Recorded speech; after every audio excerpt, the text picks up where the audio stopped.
Hey y'all, what's going on? Professor Leis here. I would like to go through and explain the post-draft outline activity. I understand that this is new to most, if not all of us, so I want to make sure that I anticipate any questions, address those questions before you get started on it. So let me read this. As Miller and Jurecic assert, often first and second drafts make sense to the writer, but the logic behind what has been written isn't yet clear enough for a reader to follow.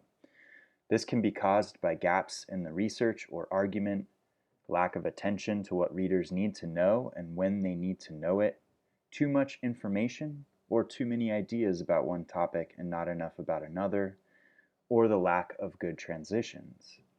These problems can be addressed through revision that focuses on structure. Now, to help with this revision, we want to create what's called a post-draft outline. So Miller and Jurecic explain this on pages 205 through 207, right? But if we examine this briefly, the prefix post means after, right? So after draft outline, and an outline is the general structure of something. So we may be familiar with creating outlines before we've created a draft. We would call that a pre-draft outline. But as Miller and Jurecic talk about, it's important to have maybe a general sense of where you want to go before you start writing. But really, if we plan out a rigid outline before we've done any writing, a lot of times we're going to miss a lot of opportunities for learning and growth, and it can be really difficult because we don't really know what we're trying to say until we actually sit down and start writing something, right? And so what we want to do with that piece of writing that we've created is then figure out how to organize it, right? So it's always a good idea to begin with some ideas and then figure out how to structure them. Now, because we've written 2 drafts so far, this is great. We already have a pretty good sense of what our essay is about and how it looks, but we want to make sure that we've structured it effectively, we've organized the ideas effectively so that everything logically makes sense, and it's the most appropriate structure for what we're trying to accomplish in this writing. So the activity here, let me walk you through it. So based on how Miller and Jurecic describe this process on pages 205 through 207, create a post-draft outline of Major Essay Project 1, Draft 2. Use this template to help you. And so the template is this right here, okay? Now I have 13 paragraphs just because. You don't need to have 13 paragraphs. Remember, we need to have at least 7. You can have more than that, of course, but at least 7 paragraphs. But I just have 13 here. So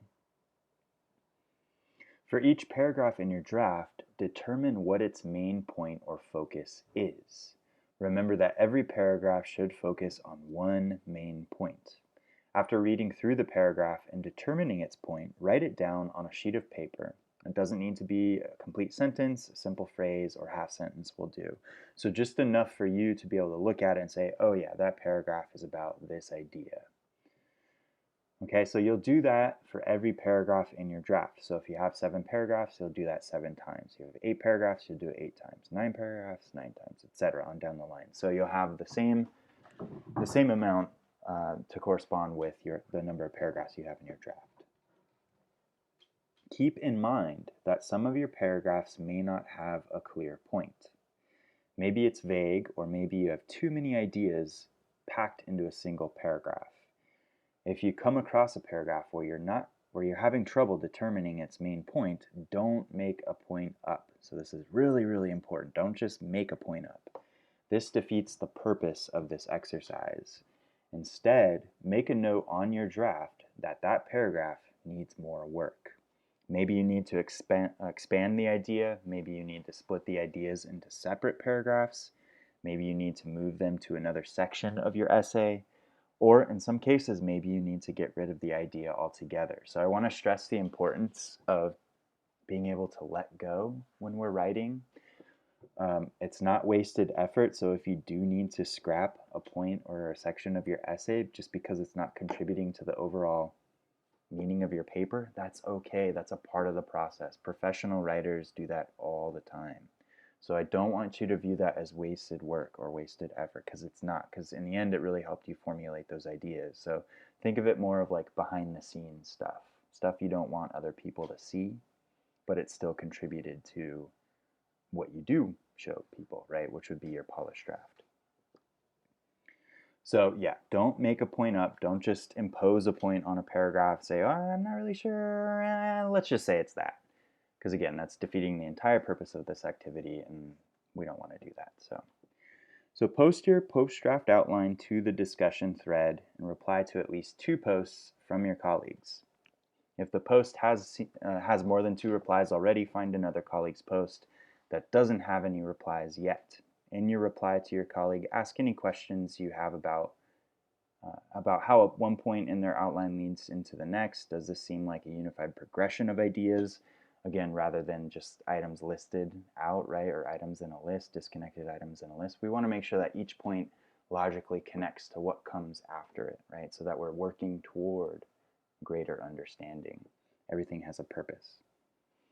Okay, so I have this template. Feel free to copy and paste it into your Word processor, and then you can say, okay, well, paragraph 1, the main point is blah. Paragraph 2, the main point is blah.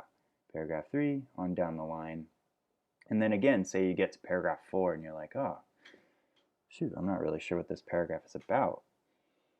Don't make a point up. Instead, make a note on your draft and say, I need to figure out what I'm doing with paragraph 4. And then from there, you can work on that in your revision process, right?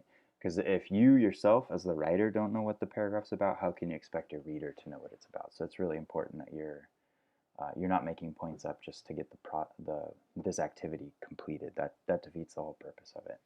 So use what you learned in this process as you revise for your polished drafts. Okay, that's the whole point of this. All right. If you have any questions, let me know. Otherwise, have fun, y'all.